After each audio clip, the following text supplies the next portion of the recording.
Ce deuxième exemple de réflexivité, c'est le docteur Marie-Annie Kidou qui va nous le présenter, qui a retravaillé intégralement une formation destinée aux médecins correspondants de SAMU, en retravaillant complètement l'ingénierie de formation.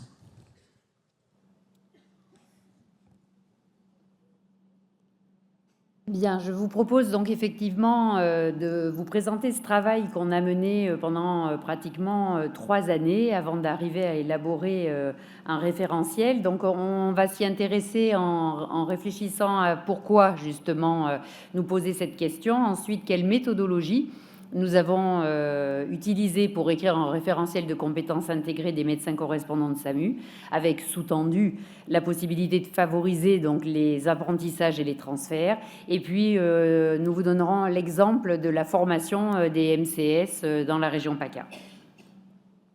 Alors, pourquoi nous nous sommes intéressés à la formation des médecins correspondants de SAMU? Eh bien, tout d'abord, c'est de nous rappeler que les MCS, par définition, ce sont donc des médecins généralistes, mais qui ont donc une activité singulière dans leur pratique.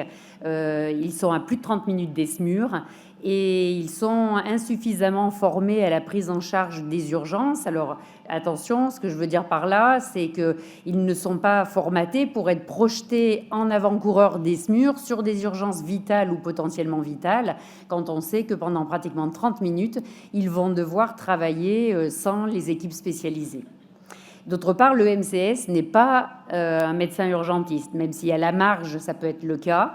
Et la transposition pédagogique qui était proposée jusqu'à présent, en l'occurrence dans le guide de déploiement des MCS de 2013 qu'avait fait la DGOS, eh bien, on voyait bien que c'était une transposition de la médecine d'urgence pour former des MCS.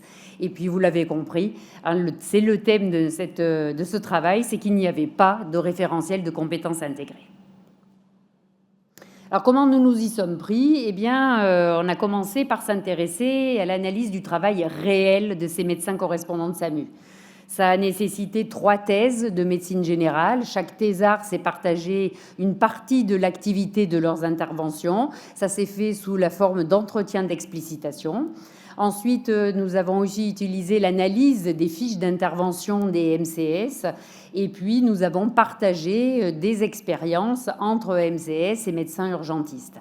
Et puis, bien sûr, ce travail n'aurait jamais pu être réalisé sans l'appui méthodologique du professeur Jean Joucan, qui, je le rappelle, peut-être pour ceux qui ne sont pas initiés, a élaboré avec Florence Parent un livre sur le sujet de comment élaborer un référentiel de compétences intégrées. Alors, tout à l'heure, déjà, Jacques Tardif nous a parlé des compétences. Eh bien, effectivement, pour arriver à comprendre le cheminement, eh bien, c'est de remettre en perspective qu'est-ce que c'est qu'être un professionnel compétent, en l'occurrence là de santé. Eh bien, c'est agir adéquatement en situation. Pour le agir, dans la méthodologie de l'approche par compétences intégrées, on parle de capacité et de macro-capacité. Finalement, nous, dans notre travail final, on aura décidé d'appeler tout ça compétences. Et puis, pour pouvoir parler d'adéquatement, on a mis en évidence des critères qui sont propres à la pratique de la médecine de correspondance de SAMU et des indicateurs qui permettront l'évaluation. Et enfin, on a décrit des situations, des rôles qui correspondent à des contextes aussi, qui correspondent à la façon dont les médecins correspondants de SAMU travaillent. Et on a mis en évidence des problèmes de santé qu'on va qualifier d'emblématiques. Alors, si on se focalise sur le agir, en fait, dans l'approche par compétences intégrées, il y a 8 domaines de compétences. Donc, on voit bien qu'on est finalement assez loin du simple savoir, savoir-faire, savoir-être, parce que dans ces 8 domaines, eh bien, il y a par exemple le domaine cognitif. Comme je ne vais pas vous lister la totalité des choses, je vous donne un exemple. Eh bien, ça amène à envisager une première compétence qui est de caractériser une situation critique, d'observer la scène, d'analyser les données, de synthétiser les informations, de raisonner et de catégoriser les situations. Mais il y a aussi, tout ça, c'est décrit dans le domaine opératif, dans le domaine sensoriel et perceptif, Donc c'est vrai que nous, ça nous a, pédagogues, beaucoup interpellés parce qu'on ne venait pas du tout chercher des compétences dans ces domaines-là. Et effectivement, on s'est rendu compte que c'est ce qui se pratique dans la réalité du travail, bien sûr dans le domaine réflexif, dans le domaine social, psycho-affectif, métacognitif, voire imaginatif. Et donc tout ça a permis de mettre en évidence 49 compétences et sous-compétences. Pour le adéquatement, c'est ce que je vous disais, c'est comment on va pouvoir évaluer finalement en formation ces médecins correspondants de SAMU. Eh bien, on propose des critères qui sont propres à leur pratique professionnelle. Je vous ai donné quelques exemples, adaptabilité, autonomie, bienveillance, avec une définition qui est ciblée sur leur pratique. Et puis des indicateurs par compétence qui peuvent peut-être surprendre parce que finalement, on les a formulés sur la forme d'interrogation. Et le « en situation » nous permet de montrer que bien, le MCS est avant tout, bien sûr, un clinicien au domicile, un clinicien en contexte particulier. Là-dedans, on a regroupé, eh bien, par exemple, le contexte nature, en forêt, dans un lac, en bord de mer, mais aussi en contexte de milieu périlleux, qui ce soit la montagne, la haute montagne, le ski hors piste, etc. Et puis, le MCS est aussi un clinicien en cabinet. Mais on s'est aperçu que le MCS, dans ses compétences, il est aussi un organisateur et un gestionnaire. Alors, un organisateur de quoi? Eh bien, clairement, quand il est appelé pour partir en intervention à la demande des SAMU et qu'il doit quitter son cabinet, eh bien, il doit avoir organisé en amont cette rupture dans sa patientèle, c'est-à-dire comment je m'organise quand je laisse une salle d'attente complète et pourtant, il faut que je parte en intervention. C'est aussi un gestionnaire bien de sa propre dotation, de gérer ses périmés, de gérer ses commandes, de gérer ses fiches d'intervention. Et puis enfin, le MCS, c'est un collaborateur et un leader. Collaborateur, eh bien parce qu'il ne va pas travailler seul.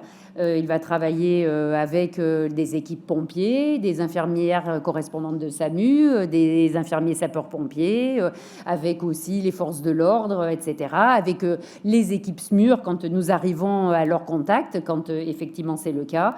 Et puis, ce sont des leaders. Et là aussi, on sort complètement de leur milieu du cabinet, par exemple, de médecine générale, où là, quand ils sont leaders, eh bien, ils vont être ceux qui vont décider pour la totalité de l'équipe intervenante des actions à mener et par exemple, des moyens à utiliser. Donc, on voit bien que ces contextes et situations ont quelque chose de singulier. Et puis pour terminer, comme je vous le disais, on a mis en évidence des situations emblématiques qui sont intéressantes comme support pédagogique ou contextualisation pour arriver à les faire travailler dans quelque chose qui se rapproche le plus possible de leur situation professionnelle en intervention. Alors, juste peut-être cette slide pour nous rappeler à quel point la contextualisation est fondamentale dans la formation de ces médecins correspondants de SAMU et dans la formation d'ailleurs au sens général, puisqu'on sait que la probabilité de transfert des apprentissages en contexte est d'autant plus élevée. Et tout à l'heure, à la fois Jacques Tardif et puis Thierry Pellachia nous l'ont rappelé, c'est-à-dire que ce qui nous intéresse, c'est non seulement qu'ils soient armés avec des connaissances, des pratiques et qui puissent les mettre en lien et surtout les transférer dans leur environnement professionnel, mais que le contexte dans lequel on va les faire travailler et dans lequel ils vont se former puisse à nouveau être réutilisable dans leur pratique professionnelle. Et donc, on a abouti à la sortie de ce document qui est sorti donc au mois de novembre, ce référentiel de compétences intégrées pour la formation des médecins correspondants de SAMU, auquel ont participé donc certes MCS France, l'ANSESU, SAMU Urgence de France, l'ASFMU et le Collège national des généralistes enseignants. Et c'est finalement une véritable boîte à outils pour repenser la formation avec surtout finalement on forme ces MCS dans quelle idée de compétences à leur enseigner. Alors, on m'a demandé d'illustrer ce que nous menons déjà en PACA depuis de nombreuses années, mais qui, fort de l'élaboration de ce référentiel, nous a amené à continuer à faire progresser cette formation. Donc, en fait, en PACA, nous partageons dans tous les CESU de PACA qui ont un réseau MCS, un curriculum de formation. Mais, et j'insiste, on respecte les territoires. Quand je dis ça, c'est qu'il est évident que on va sûrement pas dans les Hautes-Alpes s'apesantir et former les MCS à des accidents de plongée, alors que par exemple dans le Var, il est évident que les MCS du Var seront probablement auront quelque chose à avoir et à faire et à savoir faire autour des accidents de plongée. Et puis d'autre part, nous partageons avec eux des protocoles MCS qui sont d'ailleurs dans les centres de régulation et que les urgentistes partagent aussi. Alors, comment ça se passe en PACA? En PACA, les MCS ont une formation initiale de 7 jours. Donc, ils ont un AFGSU ou un recyclage, parce que maintenant arrive une jeune génération qui a un AFGSU en poche. Et puis, ils ont des modules d'urgence vitale. Alors, ces modules n'ont pas du tout été choisis par hasard, hein. C'est finalement, au départ, on les forme la première année sur ce sur quoi ils interviennent le plus. Voilà, donc le module 1, urgence vitale, c'est de l'arrêt cardiaque, c'est de la prise en charge d'AVC, c'est poser une voie veineuse, poser une intra-osseuse, c'est du matériel dont ils disposent, savoir faire une intubation simple, par exemple, dans les arrêts cardiaques. Le module 2, urgence vitale, alors lui, c'est un gros focus sur les syndromes coronariens, parce que c'est quand même un motif de sortie extrêmement fréquent des MCS, la gestion des troubles du rythme, des comas et l'accouchement œtosique inopiné hors maternité. Ça, c'est juste pour nous rappeler que par définition, étant à plus de 30 minutes d'ESMUR, c'est évident que sur des accouchements hors maternité, ce sont toujours les premiers intervenants sur les lieux. Et la formation continue, eh bien, elle fait 3 à 4 jours par an. Et donc, d'année en année, en fait, on continue à aller chercher dans des interventions qu'il mène. Donc, le module 3, il est autour de l'analgésie-sédation. Le module 4, tout ce qui touche aux détresses respi, aux traumas sévères. Le module 5, même si on a déjà fait en amont de la pédiatrie, bien là, celui-ci, il est ciblé pédiatrie, et ainsi de suite. Pour vous donner un ordre d'idée, dans les Hautes-Alpes, le réseau MCS a été monté, le premier réseau, en 2012. Et donc, à l'heure actuelle, on en est au module 10, avec donc des stages qu'on a maintenant rendus optionnels. C'est-à-dire qu'ils peuvent, on a même élaboré un carnet de stage avec des objectifs. Ils le gèrent comme ils veulent. Ils y vont d'ailleurs ou ils y vont pas.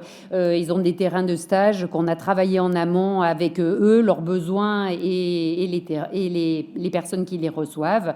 Donc dans les domaines qui peuvent bien sûr les intéresser en intervention. Mais chaque module se termine systématiquement, c'est-à-dire que les modules en général font 2 jours. Le dernier après-midi, c'est de la simulation de type pleine échelle, voilà, où ce qu'ils ont travaillé autour de différentes techniques de pédagogie pendant les 1 jour et demi qui ont précédé va se clore par une séance de simulation pleine échelle. Et en fait, dans les modules, eh bien, sont imbriqués des journées entières consacrées à de la simulation. Donc au départ, ils connaissent les thèmes et pour les plus anciens, clairement, ils viennent se challenger sur je viens aujourd'hui pour faire de l'urgence vitale adulte. Ils savent juste si c'est adulte ou enfant et ils viennent se challenger, comme ils disent, quand on m'appelle, j'ai pas prévu que ce jour-là, j'allais sortir sur tel ou tel type d'intervention. Et donc, ils suivent ce type de simulation. Voilà, et donc pour conclure, ce référentiel de compétences intégrées pour la formation des MCS, eh bien tout d'abord, c'était aussi finalement de montrer que c'est une identité professionnelle à part entière. Voilà, c'est une activité singulière, comme je vous le disais, à mi-champ entre la médecine générale et la médecine d'urgence. C'est donc une forme de reconnaissance de leur spécificité de pratique de MCS. Ça permettra peut-être à l'avenir, en tous les cas on le souhaite, de professionnaliser et labelliser les MCS, de renforcer la pertinence des programmes de formation. C'est une véritable boîte à outils à la fois d'outils pédagogiques et d'évaluation des compétences. Ça a permis aussi que les MCS soient eux-mêmes des acteurs de l'élaboration de ce cadre institutionnel. Et puis enfin, et ça je crois qu'aussi c'est important, surtout pour nous les CESU, c'est de garder nos spécificités territoriales et aussi cette notion forte d'interprofessionnalité, parce qu'un MCS, même si parfois il peut être le tout premier sur les lieux, de toute façon travaillera en interprofessionnalité. Voilà, je vous remercie.